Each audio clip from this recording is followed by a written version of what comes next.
ओम श्री गणेशाय नमः। श्री शिव महापुराण द्वितीय अध्याय।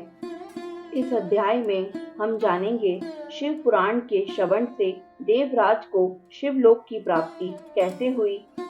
शौनक जी बोले, हे महाभागी सूत जी, आप धन्य हैं, परमार्थ तत्व के ज्ञाता हैं।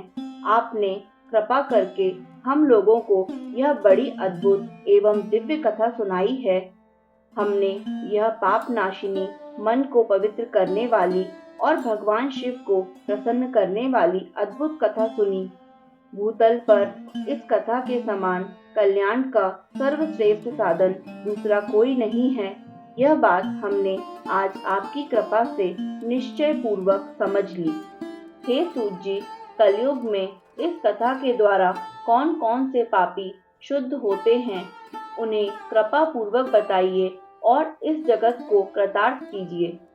सूत जी बोले, हे मुनि, जो मनुष्य पापी, दुराचारी, छल तथा काम क्रोध आदि में निरंतर डूबे रहने वाले हैं, वे भी इस पुराण से अवश्य शुद्ध हो जाते हैं। यह कथा वास्तव में उत्तम ज्ञान यज्ञ है, जो सदा सांसारिक भोग और मोक्ष को देने वाला है, सभी पापों को नष्ट करने वाला है और भगवान शिव को प्रसन्न करने वाला है। जो अत्यंत लालची, सत्यविहीन, अपने माता पिता से द्वेष करने वाले, पाखंडी तथा हिंसक वृत्ति के हैं, वे भी इस ज्ञान यज्ञ से शुद्ध हो जाते हैं। अपने वर्णाश्रम धर्म का पालन न करने वाले और ईर्ष्याग्रस्त लोग भी कली काल में इस ज्ञान यज्ञ द्वारा पवित्र हो जाते हैं। जो लोग छल कपट करने वाले, क्रूर स्वभाव वाले और अत्यंत निर्दयी हैं, कलयुग में वे भी इस ज्ञान यज्ञ से शुद्ध हो जाते हैं। ब्रह्मांड के धन से पलने वाले तथा निरंतर व्यभिचार परायण जो लोग हैं, वे भी इस ज्ञान यज्ञ से इस कली काल में भी पवित्र हो जाते हैं। जो मनुष्य सदा पाप कर्मों में लिप्त रहते हैं, शठ हैं और अत्यंत दूषित विचार वाले हैं, वे कलयुग में भी इस ज्ञान यज्ञ से निर्मल हो जाते हैं। दुष्चरित्र, दुर्बुद्धि, उद्गिन चित्त वाले और देवताओं के द्रव्य का उपभोग करने वाले पापी जन भी कली काल में भी इस ज्ञान यज्ञ से पवित्र हो जाते हैं। इस पुराण के श्रवण का पुण्य बड़े बड़े पापों को नष्ट करता है, सांसारिक भोग तथा मोक्ष प्रदान करता है और भगवान शंकर को प्रसन्न करता है। इस संबंध में मुनिगण इस प्राचीन इतिहास का उदाहरण दिया करते हैं, जिसके श्रवण मात्र से पापों का पूर्णतः नाश हो जाता है। पहले की बात है, हीरातन नगर में एक ब्राह्मण रहता था, जो अज्ञानी, दरिद्र, रस बेचने वाला तथा वैदिक धर्म से विमुख था। वह स्नान, संध्या आदि कर्मों से भ्रष्ट हो गया था और वैश्यावृत्ति में तत्पर रहता था। उसका नाम था देवराज। वह अपने ऊपर विश्वास करने वाले लोगों को ठगा करता था। उसने ब्राह्मणों, क्षत्रियों, वैश्यों, शूद्रों तथा दूसरों को भी अनेक बहानों से मारकर उनका धन हड़प लिया था। बाद में उसने अधर्म से बहुत सारा धन अर्जित कर लिया, परंतु उस पापी का थोड़ा सा भी धन कभी धर्म के कामों में नहीं लगा। एक दिन वह ब्राह्मण एक तालाब पर नहाने गया। वहां शोभावती नाम की एक वैश्या को देखकर वह अत्यंत मोहित हो गया। वह सुंदरी भी उस धनी ब्राह्मण को अपने वशीभूत हुआ जानकर प्रसन्न हुई। आपस में वार्तालाप से उनमें प्रीति उत्पन्न हो गई। उस ब्राह्मण ने उस वैश्या को पत्नी बनाना तथा उस वैश्या ने उसे पति बनाना स्वीकार कर लिया। इस प्रकार कामवश होकर वे दोनों बहुत समय तक विहार करते रहे।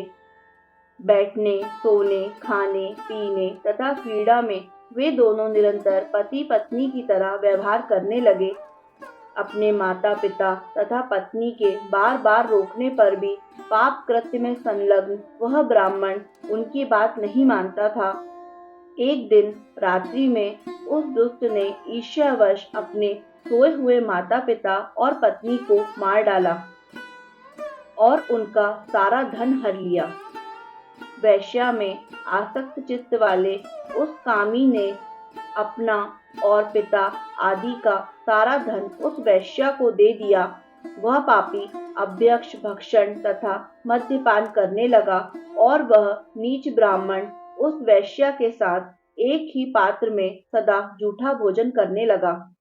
एक दिन घूमता घामता वह देवयोग से प्रतिष्ठानपुर में जा पहुंचा। वहां उसने एक शिवालय देखा जहां बहुत से साधु महात्मा एकत्र हुए थे। देवराज उस शिवालय में ठहर गया और वहां उस ब्राह्मण को ज्वर आ गया। उस ज्वर से उसको बड़ी पीड़ा होने लगी। वहां एक ब्राह्मण देवता शिव पुराण की कथा सुना रहे थे।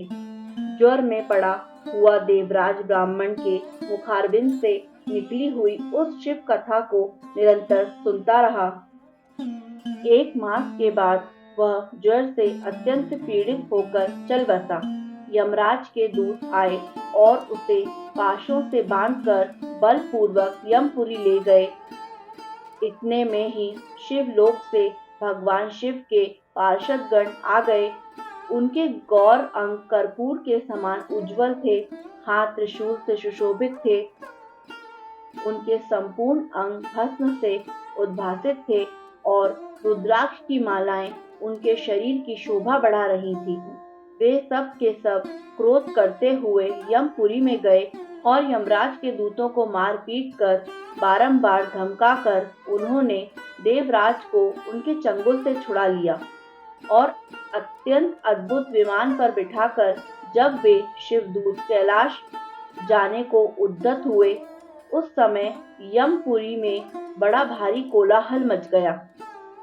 उस कोलाहल को सुनकर धर्मराज अपने भवन से बाहर आए।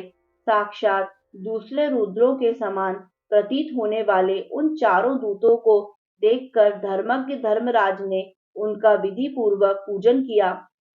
यम ने ज्ञान दृष्टि से देखकर सारा वृत्तांत जान लिया। उन्होंने भय के कारण भगवान शिव के उन महात्मा दूतों से कोई बात नहीं पूछी। यमराज से पूजित तथा प्रार्थित होकर वे शिवदूत कैलाश को चले गए और उन्होंने उस ब्राह्मण को दया सागर सांब शिव को दे दिया। शिव पुराण की यह परम पवित्र कथा धन्य है, जिसके सुनने से पापी जन भी मुक्ति के योग्य बन जाते हैं। भगवान सदाशिव के परम धाम को वेदज्ञ सभी लोगों में सर्वश्रेष्ठ बताते हैं। ब्राह्मण, क्षत्रिय, वैश्य, शूद्र तथा अन्य प्राणी, जहाँ तक कि जिस पापी ने धन के लोभ से अनेक लोगों की हत्या की तथा अपने माता पिता और पत्नी को भी मार डाला, वह वैश्यामी, शराबी, ब्राह्मण देवराज भी इस कथा के प्रभाव से शिव के परम धाम को प्राप्त कर तत्क्षण मुक्त हो गया। इस प्रकार श्री स्कंद महापुराण के अंतर्गत शिव पुराण महात्म्य में देवराज मुक्ति वर्णन नामक दूसरा अध्याय पूर्ण हुआ।